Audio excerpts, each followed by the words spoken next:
जय माता दी। जय श्री राम। आज मैं आप सभी लोगों से एक ऐसी बात, मतलब कि आज का टॉपिक कुछ अलग है। तो आज मैं पहले आप लोगों से एक सवाल पूछना चाहती हूँ, और उससे भी पहले मेरी आप लोगों से हाथ जोड़कर रिक्वेस्ट है कि आप जिस भी धर्म को, जिस भी मान्यता को, परंपराओं को मानने वाले हैं, आपका जो भी जाति हो, जो भी धर्म हो, हिंदू, मुस्लिम, सिख, ईसाई, जैन, बौद्ध, आप जिसमें भी विश्वास रखते हो, आप केवल ये समझकर इस वीडियो को देखिए। अगर यहाँ पर कहीं पर भी वीडियो में मैं कुछ हिंदू धर्म से रिलेटेड बात करूँ, तो वहाँ पर अगर हिंदू धर्म के भगवानों की बात करूँ या किसी गुरु की बात करूँ या इस तरीके से अगर कोई बात आए इस वीडियो में, तो वहाँ पर आपकी आस्था, आपका विश्वास, आपकी श्रद्धा अपने भगवान पर जिन पर है, आप वहाँ पर उन्हें ऐड करके इस वीडियो को समझिएगा। क्योंकि हम मनुष्य जाति सबसे पहले अपने अहम भाव को ही ऊपर रखते हैं, और अहम भाव भी इस प्रकार का कि जो है मेरा ही है, जो हूँ मैं ही हूँ, और मैं और मेरा ही सब कुछ सर्वश्रेष्ठ है, और अदरवाइज जो सामने वाला है, जो भी अन्य व्यक्ति हैं, अन्य लोग हैं, वो सब कमतर हैं। तो कहीं ना कहीं हम लोगों के क्योंकि हम मनुष्य ही हैं, विकारों से भरे हुए लोग हैं। मैं केवल और मनुष्यों की या अपने आप को छोड़ के बाकी औरों की बात करूं, ऐसा नहीं है। मनुष्य में क्योंकि मैं भी आती हूँ, तो मैं भी अपने आप को मनुष्य से अलग नहीं समझती। हम सभी मनुष्य विकारों का ही क्या है, पुतला है। हमारे अंदर जड़ से लेकर, जड़ कहाँ, हमारे पैरों से लेकर, क्योंकि हमारा आधार क्या है, ये पृथ्वी जिस पर हम खड़े हैं। लेकिन हम अपने आधार को भूल जाते हैं, इस पृथ्वी को भूल जाते हैं कि हम खड़े किस पर हैं। हमें जब मैं का भाव रहता है, तब हमें क्या ध्यान आता है कि मेरे पैर, मतलब कि मैं अपने पैरों पर खड़ी हूँ। और यही अहम भाव होता है जब हम ये देखते हैं कि जो उसका सार है, जो उसका मेन तत्व है, जो उसका आधार है, वो है पृथ्वी। ये पृथ्वी ही ना हो तो हम खड़े भी ना हो पाए।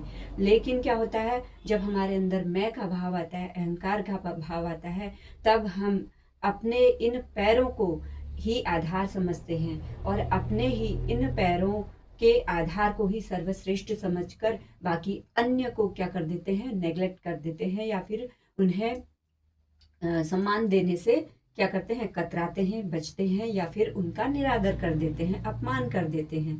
तो ये सारी बातें जब हम सभी लोग अपने अपने ऊपर कर्म करेंगे और निष्पक्ष होकर कर्म करेंगे, ये देखना बंद करेंगे कि वास्तव में दूसरे में कमियां क्या क्या हैं। देखिए, कमियां अगर देखने को हम आ जाएं, तो कमियां हमें हर चीज में नजर आने लगेगी। क्यों? क्योंकि हमारी जो अंदर की जिज्ञासा है वो कमी देखने की है, कि देखें इसमें क्या कमी है, देखें उसमें क्या कमी है। लेकिन हम निगेटिव उसके रूप को देखने के बजाय उसमें पॉजिटिविटी क्या है, उसमें पॉजिटिविटी की संभावना क्या है, अगर उसको तरासें, उसको देखें और उस पर ज्यादा जोर दें, तो कहीं ना कहीं निगेटिविटी हमसे छूटती चली जाएगी और पॉजिटिविटी हमारे अंदर भरती चली जाएगी। और क्योंकि सर्वप्रथम हमने अपने इन विकारों पर काम किया है, अपने किन विकारों पर, हमेशा दूसरों में कमी ढूंढने के जो हमारे अंदर एक सबसे बड़ा विकार है, कि हम हर चीज में अच्छे होते हुए भी, लेकिन हमारे अंदर कमी क्या है, कि हम दूसरों में ही विकार ढूंढते रहते हैं, दूसरों की कमियों को इंगित करना नहीं छोड़ते कि फला फला में ये कमियां हैं। तो किस लिए? इस भाव से कि जब मैं दूसरों की कमियों को इंगित करूंगा, तभी ना कोई मेरे ऊपर मेरी क्वालिटी को ध्यान देगा कि देखो उसमें तो ये कमी है, पर इनमें तो ऐसी कमी नहीं है, इनमें तो जो जैसा जैसा बताया गया था उस हिसाब का तो कुछ नहीं है। तो फिर जब हम इस तरीके से कंपैरिजन करते हैं एक दूसरे से, मतलब प्रतियोगिता करते हैं, प्रतिस्पर्धा करते हैं, तो ये भी एक प्रकार की कमी ही है। हमें अगर प्रतिस्पर्धा करनी है तो अपने आप से करनी है, अपने विकारों से करनी है, अपने अवगुणों से करनी है, अपने अंदर के अधर्म से करनी है, अपने अंदर के अहंकार भाव जो राक्षस के समान हमारे अंदर बैठा हुआ है, कि हमें हर कदम पर ये सचेत नहीं होने देता कि वास्तव में हमारे अंदर अहम भाव कब जाग गया, वास्तव में हमारे अंदर दूसरों में कमियां ढूंढने का ये जो विकार है ये कब पनप गया, वास्तव में हम हमारे अंदर के अवगुणों को देख क्यों नहीं पा रहे, और वास्तव में अगर कोई हमें दिखा भी रहा है तो भी हम उसमें भी उसका अहंकार भाव ढूंढ रहे हैं, बजाय कि ये देखने के कि वास्तव में अगर इसकी बात मेरे दिल को छू रही है, कि वास्तव में अगर कोई कुछ कह रहा है तो वैसी कमियां मेरे अंदर मुझे नजर आ रही हैं। तो ये सच्चाई देखने के बावजूद अगर हम अपनी आंखें बंद कर दें और ये देखें कि जैसे एक बिल्ली अपनी आंखें बंद कर देती, सॉरी, जैसे एक कबूतर अपनी आंखें बंद कर देता है ये सोचकर कि बिल्ली मुझे नहीं देख रही, लेकिन समस्या हट तो नहीं जाती। समस्या जितनी वो देर तक आंखें बंद रखेगा, समस्या और निकट आती जाएगी और निकट आती जाएगी। और अगर फिर भी समय रहते उसने अपनी आंखें नहीं खोली तो वो बिल्ली उसे दबोच लेगी, उसे खा लेगी, उसका खात्मा कर जाएगी। यही हम सब मनुष्यों के साथ होता है। हमारे अंदर के अवगुण ही, हमारे अंदर के विकार ही हमें क्या करते हैं, खा जाते हैं और हमें फलने फूलने नहीं देते, हमें आगे बढ़ने नहीं देते। हम जिंदगी के किसी भी ऊंचाई पर बैठे हो, हम जिंदगी में कितना ही बड़ा काम कर रहे हो, हम जिंदगी में कितना ही बड़ा नाम कमा रहे हो, हम जिंदगी में चाहे कितनी ही ऊंचाई पर पहुंच जाएं, कितना ही मान सम्मान धन वैभव ऐश्वर्य समृद्धि ये सब पालें, नाम कीर्ति सब जगह हमारी हो जाए, लेकिन अगर हमारे अंदर कोई भी अहंकार भाव आ गया या कोई भी अन्य विकार आ गया और धीरे धीरे करके उसने हमारे अंदर अपनी जड़ें आजमाना शुरू कर दी, तो कोई भी हमें ऊपर से नीचे गिरने से नहीं बचा सकता, क्योंकि हम हमारे पतन का कारण फिर स्वयं ही बनते हैं। तो इससे बढ़िया ये है कि हम दूसरों पर कमियां देखने के बजाय, क्योंकि हम दूसरों में कमियां देखने जाएंगे तो निश्चित ही हमें कमियां नजर आएंगी ही आएंगी, लेकिन कहीं ना कहीं हम अपने ही माइंडसेट को अगर पॉजिटिव बनाकर रखें, पॉजिटिविटी के साथ में देखें, और अगर दूसरों में कमियां दिखने के बावजूद, आपके प्रयासों के बावजूद आपको अगर लगता है कि दूसरों की कमियां हटती ही नहीं, तो क्यों लगे पड़े हैं दूसरों की कमियां हटाने में। हमें अपनी कमियों पर देखना है, अपना काम करना है ना। दूसरों की कमियां जिस दिन उसको जिंदगी खुद सबक सिखा देगी, वो अपनी कमियां खुद नजर आ जाएंगी उसे, और वो खुद समझ लेगा, खुद संभल जाएगा। हो सकता है जिंदगी उसे इसी प्रकार लेसन सिखा रही हो सकता है उसे इसी प्रकार से समझ आए कि हाँ, मुझे ऐसा ऐसा करना चाहिए था, मुझे ऐसा ऐसा नहीं करना चाहिए था। हो सकता है ये लेसन सीखने समझने के बाद ही उसकी आंखें खुले और फिर उसे सही राह नजर आए, फिर उसे वास्तव में ये समझ में आए कि उसे किस राह पर चलना था। लेकिन होता क्या है, कहीं ना कहीं हम ही सभी लोगों के गुरु बन बैठते हैं। हम ही ये समझते हैं कि नहीं, जैसा जैसा हमने बताया है लोग वैसा वैसा ही करें और वैसा वैसा ही चलें। तो देखिए, गुरु बनना अच्छी बात है, और लेकिन गुरु को भी ये समझना चाहिए कि वो भी इस मनुष्य शरीर में ही है। उसने चाहे कितना ही ज्ञान अर्जित कर लिया हो, उसने चाहे कितनी ही जीवन के मतलब उतार चढ़ाव देखे हों, कितना ही जीवन में संघर्ष किया हो, लेकिन अंततः उसे भी वही कर्म मिला है जो कर्म बाकी के अन्य मनुष्यों को मिला हुआ है। अपने ही परम सत्य की पहचान करना, अपने ही अवगुणों को देखना, अपने ही भीतर के अवगुण अधर्म से विजय प्राप्त करना, अपने भीतर के सद्गुणों को उठाकर उस धर्म को विजय दिलाना संसार में। क्योंकि चाहे हम किसी भी प्रकार की बात कर लें कि यहाँ ये कमी है, यहाँ वो कमी है, बाहर बाहर कोई नहीं देख रहा और इस तरीके की बातें कर रहे हैं, उस तरीके की बातें कर रहे हैं, देखिए हर क्षेत्र का अपना अपना महत्व है। जितनी सफाई हमें बाहर की जरूरत है, उतनी ही उससे कई ज़्यादा सफाई की जरूरत हमें हमारे भीतरी मन की होती है। और इस भीतरी मन की सफाई के लिए और इस बाहरी समाज भौतिक संसार की सफाई के लिए, दोनों ही सफाइयाँ, दोनों ही के प्रति जागरूक होना प्रत्येक मनुष्य का परम कर्तव्य है। और अपने अपने लेवल पर इस आध्यात्मिक संसार को भी और इस भौतिक संसार को भी साफ रखना, स्वच्छ रखना और इसे प्रयास करना कि सबके जीने के लायक बनाया जाए। वही वास्तविक गुरु है, वही वास्तविक धर्म गुरु है, जो स्वयं भी जीवन में अपनी कमियों को देखता रहे, उस पर सीखता रहे, कर्म करता रहे और आगे बढ़ता रहे, और साथ साथ अपने ही जैसे अन्य लोगों को भी सही रास्ता दिखाता रहे, उस पर चलता रहे और चलाता रहे और सबका सही मार्गदर्शन करता रहे। जिसके जिसके भी जीवन में आपके माध्यम से सुधार होना लिखा हुआ होगा, जिसके भी जीवन में आपका पढ़ाया जाने वाला सब्जेक्ट उस ईश्वर ने चुना होगा कि इस व्यक्ति का ध्येय भी, इस व्यक्ति का जीवन लक्ष्य भी, इसे भी यही कार्य दिया गया है उस ईश्वर के प्रति कि तुम पृथ्वी पर जाओ और ये कार्य करो, इस कार्य में मदद करो। तो वो भी कहीं ना कहीं व्यक्ति आपके ही साथ में जुड़ जाएगा।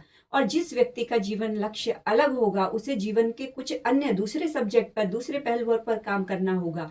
वो जाहिर सी बात है आपके मत के साथ में अपना मत नहीं रखेगा। तो जाहिर सी बात है मतभेद होना भी स्वाभाविक है। लेकिन इस मतभेद के चलते हमें ये नहीं भूलना चाहिए कि हम भी गुरु हैं, और एक गुरु का काम यही होता है कि सब में सद्गुणों का विकास करना, सबको सद्बुद्धि देना और सन्मार्ग दिखाना, न कि ईर्ष्या, द्वेष, जलन ऐसी भावनाएं लोगों के बीच में स्वयं के अंदर भी भरना और दूसरों के अंदर भी भरना।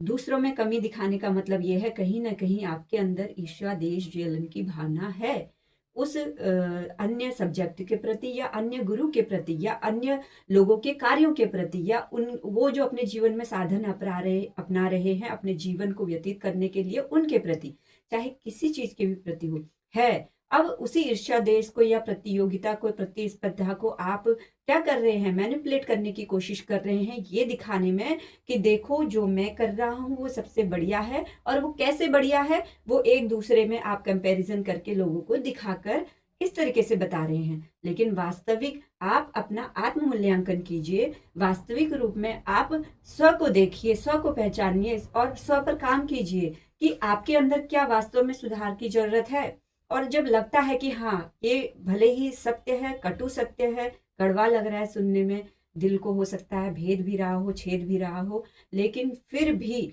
आप अगर आत्मचिंतन करेंगे, आत्म मंथन करेंगे, तो सच्चाई तुम्हें कहीं ना कहीं नजर जरूर आएगी। और जब नजर आ गई तो उसे नजर मत फेरना, उसका सामना करना और उस पर काम करना।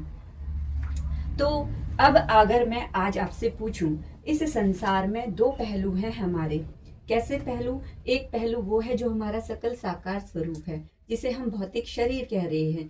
सेम ऐसे ही भौतिक शरीर क्या है, इस भौतिक संसार से जुड़ा हुआ है। तो इसकी वैल्यू हम नहीं घटा सकते कि इसकी वैल्यू को हम नकार कर बोले केवल आध्यात्मिक संसार ही सब कुछ है, ऐसा नहीं बोल सकते। लेकिन अगर इस संसार में हम केवल इस सकल साकार स्वरूप को ही ध्यान दें, इस भौतिक संसार को ही ध्यान दें और आध्यात्मिक संसार को न ध्यान दें। आध्यात्मिक संसार क्या? जो हमारा वास्तविक धर्म है। और वास्तविक जो धर्म है वो क्या, जिसे हम शुद्ध धर्म के नाम से जानते हैं, वो है सद्गुण। सद्गुण मतलब शुद्ध धर्म। अवगुण, अवगुण मतलब अधर्म। अधर्म के कर्म मतलब अधर्म के काम करना ही, चाहे तन के लेवल पर, चाहे मन के लेवल पर, और चाहे वाणी के लेवल पर। ये हमारा क्या है? अधर्म है। और शुद्ध धर्म क्या है? हमें हमारे अंदर विषय विकारों को हमेशा देखना चाहिए, उन पर काम करना चाहिए और अपने अंदर के सद्गुणों का विकास करना चाहिए। ये है हमारा शुद्ध धर्म। और यही शुद्ध धर्म हमें हमारे जीवन के अध्यात्म की ओर बढ़ाता है आगे, और हमारे जीवन में एक रस भरता है। कैसा रस? आत्म जीवन का रस। कैसा रस? आत्मा में शांति का रस। कैसा रस? एक संतुष्टि का रस कि हम हमारे जीवन में चाहे अमीर हो, चाहे गरीब हो, चाहे अनपढ़ हो, चाहे बहुत पढ़े लिखे हो, चाहे किसी भी लेवल पर हो, पर हमारे जीवन में यदि अध्यात्म का रस है, अध्यात्म का ज्ञान है और हम उस पर चल रहे हैं, अपने सद्गुणों पर चल रहे हैं, अपने अच्छे कर्म करते जा रहे हैं, तन के लेवल पर भी, मन के लेवल पर भी और वाणी के लेवल पर भी, तो जो आत्म शांति, जो आत्म संतुष्टि और जो आत्म ज्ञान हमें प्राप्त होता है, उसकी परिकल्पना कोई नहीं कर सकता। और उससे बेहतर जीवन भी कोई नहीं जी सकता। तो इसीलिए हम इस भौतिक संसार को भी नहीं नकार सकते। इस भौतिक संसार में पढ़ाए जाने वाले जो विषय हैं, सब्जेक्ट हैं, उनको भी नहीं नकार सकते। और वैसे ही आध्यात्मिक संसार को भी हम नहीं नकार सकते कि ये कुछ नहीं होता। अब आप मान लीजिए, बचपन से पढ़ाई किसने नहीं की है? हर किसी ने की है। और जो इस वीडियो को देख रहा है, मैं आपसे ही सवाल करती हूँ, क्या आपने पढ़ाई नहीं करी? की होगी। तो कक्षा 1 से लेकर, नर्सरी मतलब जब से भी स्टार्टिंग होती है तब से लेकर आपने जितनी भी पढ़ाई की है, हाई स्कूल, इंटर, फिर MA, BEd, BCom मतलब ग्रेजुएट, आप जो भी मतलब आपका लेवल है पढ़ाई का, आपने क्या किया? बचपन के पढ़ाव से जैसी जैसी आपकी मानसिक क्षमता रही होगी, उसके अनुसार अपने सब्जेक्ट का चयन किया गया होगा। उसके अनुसार आपने अलग अलग सब्जेक्ट पढ़े होंगे, जैसे हिंदी, इंग्लिश, मैथ। ये क्या है, ये कॉमन से सब्जेक्ट हैं जो बचपन से ही हर किसी ने पढ़े होते हैं, और चाहे वो कौन सी भी कोई सी भी क्लास में हो। तो जब वो बचपन से उसने पढ़ा होता है, अब अगर हम कह दें कि नहीं बचपन में तो हम केवल हिंदी पढ़ते थे, या केवल इंग्लिश ही पढ़ते थे, या केवल मैथ ही पढ़ते थे, वो तो अब बड़े होके अब ये चीज पढ़ रहे हैं, तो ऐसा होता है क्या? ऐसा नहीं होता, क्योंकि वो नींव है। नींव के जो सब्जेक्ट हमारे होते हैं, जो हमारे आधार के सब्जेक्ट होते हैं, वही हमें नहीं पढ़ाए जाएंगे, तो बड़े होकर एकदम से हम बड़ी क्लास में आए और वो बड़ा सा सब्जेक्ट हमारे सामने आ जाए, तो वो काला अक्षर भैंस बराबर, वही स्थिति हमारी होगी कि हमें कुछ भी समझ में नहीं आएगा। सेम ऐसे ही अगर हम हिंदी का सब्जेक्ट देखें और उसके विषय क्षेत्र को देखें, तो हम ये भी नहीं कह सकते कि इसमें से इस चीज को हटा दो। इंग्लिश के क्षेत्र को देखें और उसके विषय क्षेत्र को देखें, तो हम ये भी नहीं कह सकते कि इस सब्जेक्ट को हटा दो। मैथ के विषय को या साइंस के विषय को देखें और उसमें से ये कह दे कि इसको हटा दो, तो ऐसा नहीं हो सकता, क्योंकि ये सारे के सारे सब्जेक्ट हमारे जीवन का आधार हैं। हमारी शुरुआत ही इनसे इन पर टिकी हुई है, और फिर बड़े बड़े जैसे हमारे क्लास बढ़ते जाएंगे, वैसे वैसे हमारी क्या होगी, इनके सब्जेक्ट बढ़ते जाएंगे, और इन्हीं सब्जेक्टों के पार्ट्स भी और आगे चल के डिवाइड होते जाएंगे। वो उसी हिसाब से ज्ञान का विस्तार भी बढ़ता जाएगा। और वही चीजें जीवन में जब हम पढ़ते हैं, तो देखो हमारे दो भाग हैं जीवन के, एक भौतिक संसार, एक आध्यात्मिक संसार। इस संसार में, भौतिक संसार में क्या होता है, हमारा एक टीचर होता है जो कुछ सालों के लिए हमारे साथ में रहता है। इनकी पढ़ाई गई जो शिक्षा है वो तो हमारे जीवन में आएगी आएगी काम में, लेकिन जो टीचर है ये कुछ सालों के लिए हमारे साथ में रहता है। सेम ऐसे ही इसके जो सब्जेक्ट होते हैं, जैसे मैथ, हिंदी, इंग्लिश, विज्ञान, समाजशास्त्र, संस्कृत, ऐसे करके बहुत सारे सब्जेक्ट जो अलग अलग हैं, इनको करने के लिए क्या होता है, जब हम इनको सीखते हैं, इन सब्जेक्ट को सीखते हैं, तो प्रैक्टिकली करके देखते हैं ना, तभी तो हमें आता है। केवल वो गुरु हमें, जो हमारा टीचर है, वो केवल हमें पढ़ा दे ब्लैक बोर्ड पर, तो क्या हमें समझ में आएगा? नहीं। जब हम उसे प्रैक्टिकली करके देखेंगे, तब हमें अच्छे से समझ में आता है कि हाँ ये चीज मतलब 2+2 मतलब 4। तो ये जब हम प्रैक्टिकली करके देखेंगे, तब हमें पता चलेगा कि इसका रिजल्ट ये आता है। सेम ऐसे ही जब हम छोटे होते हैं, मतलब छोटे स्टूडेंट होते हैं, तो हमारे जीवन में क्या होता है, प्रैक्टिकल कॉपी होती है, पेंसिल और पेन तो अभी हमारे हाथ में नहीं आएगा क्योंकि हम छोटे हैं। पेंसिल, रबड़, कटर, इरेजर, ये वाली चीजें जो मेन मेन बेसिक चीजें हैं ये होंगी। तो लेकिन जब हम धीरे धीरे बड़े होते हैं, हमारे विषय भी बड़े होते जाते हैं, तो फिर क्या होता है, बड़ा स्टूडेंट, पहले छोटा स्टूडेंट था, तो पेंसिल, रबड़, इरेजर, ये सारी चीजें, कटर वगैरह, ये हमें जरूरत थी, क्योंकि इस वक्त इस स्थिति में हमें हमें यही चीजें रखनी है। हम डायरेक्ट उसमें पेन से काम नहीं कर सकते, क्योंकि गलती हो गई, अगर मिस्टेक हो गई, तो हमें फिर मिटाने का ऑप्शन नहीं मिलेगा। लेकिन जब आप पढ़ते हैं, बढ़ते हैं, अलग बड़ी क्लासों में चले जाते हैं, तो जब आपकी क्लास बड़ी हो जाती है, आप बड़े हो जाते हैं, आपका मेंटल लेवल जो है वो बड़ा हो जाता है, तब आपके पास क्या आता है, पेन आता है डायरेक्ट, ब्लू, ब्लैक, रेड, ये कलर के। रेड कलर का तो इस्तेमाल टीचर करते हैं, लेकिन ब्लू और ब्लैक का इस्तेमाल कौन करता है, स्टूडेंट करते हैं। तो क्यों? क्योंकि यहाँ पर आप गलती की कोई गुंजाइश नहीं। अब गलती की तो फिर क्या होगा, या तो आपकी कॉपी वो खराब दिखेगी, वो भद्दी नजर आएगी, या तो आप सुधार करोगे अपनी उस कॉपी में, और अपनी हैंडराइटिंग को क्या करोगे, सुंदर बनाओगे, लेख को सुंदर बनाओगे। क्यों? क्योंकि यहाँ पर अब कोई मिटाने का ऑप्शन नहीं है, गलती का कोई ऑप्शन नहीं है। अब आप बड़े हो चुके हैं, आपने बचपन से जो पढ़ाई की है, जो मेहनत की है, अब वो प्रैक्टिकली जीवन में उतारने का समय आ चुका है अच्छे से। तो ये काम होता है हमारे इस भौतिक संसार के टीचर का, जो कुछ सालों के लिए हमारे साथ में था। अब उनके ये पढ़ाई वाले सब्जेक्ट कुछ कुछ जगहों पर, अब जब जब हम अपने रियल जिंदगी में भौतिक संसार में जा रहे हैं, जॉब वगैरह के लिए जा रहे हैं, तब क्या वहां पर हमें ये संस्कृत काम में आएगी? मतलब अगर हमने वही क्षेत्र चुना होगा तब तो काम में आएगी, लेकिन हमने अपने जीवन में जॉब से रिलेटेड जो भी क्षेत्र चुना होगा, इन सभी सब्जेक्ट में हमें वो सब्जेक्ट ज्यादा मदद करेगा। ये सारे सब्जेक्ट भी मदद करेंगे, लेकिन कम मदद करेंगे। सबसे ज्यादा मदद कौन करेगा? वो सब्जेक्ट मदद करेगा जो वास्तव में आपके जीवन से सबसे ज्यादा कनेक्टेड है। जैसे आप अकाउंटेंट है, कॉमर्शियल है, आपने कॉमर्स से रिलेटेड कोई जॉब ले रखा है, बैंक में है, इस तरीके से, तब आपके जीवन में क्या है, मैथ वाला सब्जेक्ट जो है ना, तो ये सब्जेक्ट सबसे ज्यादा इंपॉर्टेंट रोल अदा करेगा। अंक शास्त्र सबसे ज्यादा क्या करेगा, रोल करेगा। सेम इसी तरीके से अगर आप कोई लैब वगैरह में काम करते हैं, साइंस से रिलेटेड है, तो आपके जीवन में क्या है, ये विज्ञान वाला क्षेत्र क्या करेगा, सबसे ज्यादा काम करेगा। आप किसी चीज सब्जेक्ट में आपने पीएचडी कर ली, मान लीजिए इंग्लिश में आपने पीएचडी कर ली और इसी से रिलेटेड आपको जॉब मिल गई।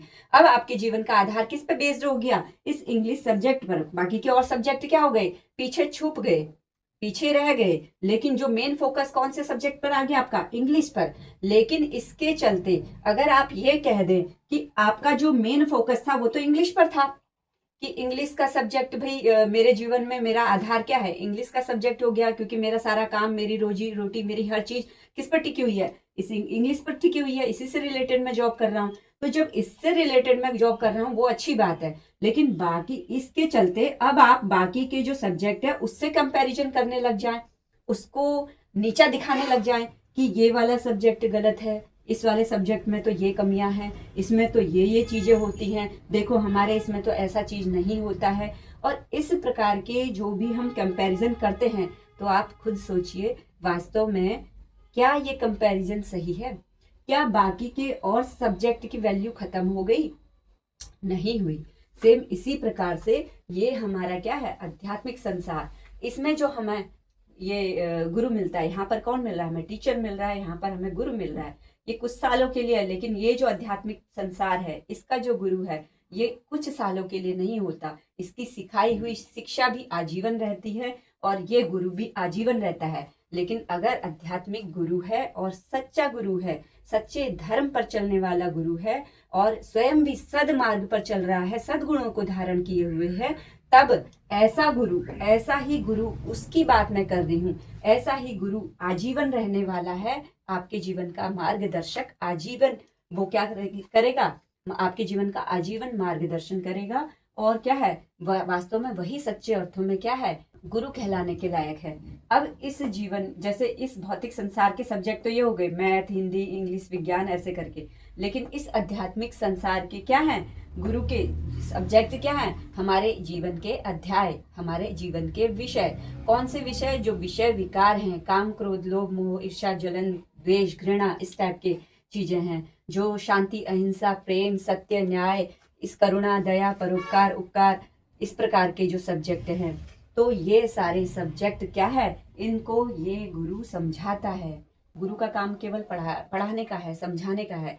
अब प्रैक्टिकली तो स्टूडेंट ही, जो उनका शिष्य है, जो छात्र है, जब वो अपने जीवन में उसे उतारेगा, जब उसको अच्छे से समझेगा, उसका जो मेंटल लेवल होगा वो गुरु की बताई हुई बातों को उसने अच्छे से ग्रहण किया होगा, समझा होगा, तब ना वो जीवन में उसे उतार पाएगा। लेकिन अगर उसने भी सिर्फ केवल ऊपर ऊपर से बातें क्या करी, सुनी और समझी, और फिर लेकिन जीवन में नहीं उतारा, लेकिन मुंह से वाणी जैसे गुरु ने बोली थी वैसी ही वाणी उसने भी अपने मुंह से बोल दी, तो सुनने में वो तो बहुत अच्छी लगेगी कि देखो ये भी ज्ञानी बन गया, देखो ये भी अध्यात्म में इतनी ऊंचाई पर पहुंच गया। लेकिन वास्तव में प्रैक्टिकली अगर उसके जीवन को देखा जाए तो प्रैक्टिकल क्या बता रहा है उसका, कि वो तो अभी जीरो पर ही है, वो तो अभी धरातल पर ही पड़ा हुआ है, उसने उठने का प्रयास ही नहीं किया, केवल गुरु वाणी को सुनता रहा, सुनता रहा, सुनता रहा, धरातल पर ही बैठा रहा, कभी उठने का प्रयास नहीं किया, कभी समझने का प्रयास नहीं किया, कभी अपने जीवन में प्रैक्टिकली उन चीजों को उतार कर उस पर काम करने का प्रयास नहीं किया। तो क्या आपको लगता है कि उसकी उन्नति संभव है? क्या उसकी आत्म उन्नति संभव है? क्या उसके अंदर की जो भीतर का सत्य है वो कभी उसके सामने प्रकट होगा? कभी नहीं। सेम उसी प्रकार से जैसे मान लीजिए मैथ के सब्जेक्ट का टीचर, उसकी क्लास में 100 बच्चे हैं, लेकिन पढ़ाया उसने सबको बराबर और अपने पूरा 100% देकर पढ़ाया, तन मन धन लगाकर पढ़ाया। लेकिन क्या हुआ, इन 100 बच्चों में से केवल सेकंड डिवीजन जो पास हुए बच्चे वो 10, और उनमें से भी जो टॉप किया बच्चा है केवल 1, और बाकी के बच्चे ले दे के पास हो गए, और उसमें से भी 30% बच्चे क्या हो गए, फेल हो गए। अब यहाँ पर अगर हम ये कह दें कि ये टीचर ही गलत है, या फिर इसका पढ़ाया हुआ ये सब्जेक्ट जो मैथ इसने पढ़ाया ये ही गलत है, बेकार की बात है, ये टाइम वेस्टिंग चीज है, इस प्रकार की कोई भी बात कह दें, तो आप ही बताइए क्या ये समझदारी वाली बात है? समझदारी कहाँ पर? एक अच्छा गुरु होगा तो वो अच्छे से समझेगा कि भाई जैसे मैं गुरु हूँ, मैं टीचर हूँ, मैं अपने बच्चों को पढ़ा रहा हूँ, मेरे सामने इतनी जनता है या मेरे सामने इतने सारे शिष्य हैं, अगर मैं इन पर भी देखूं, इन पर भी ध्यान दूं, तो इनमें कितना बदलाव आया है। तुम्हारे कहने से तुम्हें लग रहा होगा कि इनमें बहुत बदलाव आया। क्यों? क्योंकि मुंह से वाणी जैसे आपने निकाली वैसी उन्होंने भी निकाल दी। जैसी बौद्धिक क्षमता आपने अपनी दिखाई वैसे ही उसी अनुसार उन्होंने भी दिखा दी। क्योंकि यहाँ से इस वक्त ट्रांसफर उधर हुआ, वहां से उन्होंने भी ट्रांसफर इधर किया। तो हमें लगा कि ये तो बहुत अच्छे से समझ गया। लेकिन वास्तविक जीवन में, उनके जीवन में जो प्रैक्टिकली हम करके देखें, एक एक चीज को, एक एक सब्जेक्ट को, हो सकता है कुछ जीवन के कुछ सब्जेक्ट में उन्होंने अच्छे से काम भी किया हो, लेकिन फिर भी बहुत बड़ा क्षेत्र है जीवन, उसमें बहुत सारे सब्जेक्ट रह जाते हैं। तो हम किसी भी बच्चे से ये उम्मीद नहीं कर सकते कि वो सारे सब्जेक्ट में 100% ही काम करेगा। उसकी जितनी बौद्धिक क्षमता होगी, शारीरिक क्षमता होगी, आस पड़ोस का एनवायरनमेंट होगा, उसको जैसे साधन मिल रहे होंगे आगे बढ़ने के, वो उन परिस्थितियों के अनुसार आगे बढ़ेगा और उस हिसाब से अपने ऊपर काम करके उतने % के हिसाब से वो पास होगा, या सेकेंड डिवीजन आएगा, या टॉप भी करेगा, या हो सकता है कि फेल भी हो जाए। तो इसका मतलब ये नहीं है कि वो सब्जेक्ट गलत है, इसका मतलब ये नहीं कि वो टीचर गलत है, इसका मतलब ये है कि स्टूडेंट ने अपना 100% काम नहीं किया है।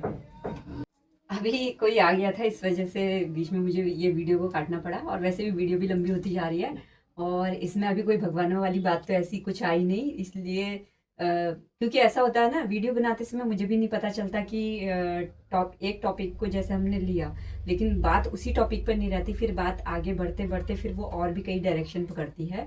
तो फिर कहाँ से कहाँ बात जाए और क्या चीज़ यहाँ पर बोला जाए, क्या बोला जाएगा, इस बात से फिर मैं भी अवेयर नहीं रहती हूँ। क्योंकि इंट्यूशन आती है, तो जब आती है तो मैं उस वक्त बना देती हूँ वीडियो। तो जो इंट्यूशन आती है उसका भी कोई फिक्स नहीं रहता, इसीलिए आपने देखा होगा मेरी वीडियोस कभी तो लगातार आती रहती हैं, कभी कुछ दिनों का पॉज बीच में, मतलब बहुत बड़ा गैप आ जाता है। तो ये गैप उसी अनुसार आता है, जैसी इंट्यूशन मिलती है उसी के अनुसार मैं क्या करती हूँ, वीडियो बनाती हूँ। तो हाँ, अब अगर मेरे ख्याल से आपने ये वीडियो को अच्छे से ध्यान से सुना होगा, समझा होगा, देखा होगा, और मुझे पूरी उम्मीद है अगर निष्पक्ष होकर आप मेरी इस वीडियो को सुनते होंगे, चाहे अभी की वीडियो हो चाहे और भी पहले की वीडियो हो, तो वास्तव में आपको धर्म समझ में आएगा, तो वास्तव में आपको जीवन समझ में आएगा, तो वास्तव में आपको ये समझ में आएगा कि हम अभी तक अपने जीवन में धर्म के नाम पर क्या क्या करते आए हैं और हमें किन बातों से बचना चाहिए और किन बातों को अपनाना चाहिए। फिलहाल के लिए, आज के लिए इतना ही। आपने अभी तक मेरे YouTube चैनल कल्पना अधिकारी को सब्सक्राइब नहीं किया है तो जल्दी से जाके सब्सक्राइब कर दीजिए, बेल आइकन को दबाना मत भूलना, ताकि आने वाली सभी वीडियोस के नोटिफिकेशन आपको बराबर मिलते रहे। तब तक के लिए धन्यवाद। जय माता दी, जय सिया राम। आप सभी को प्रणाम and thank you so much.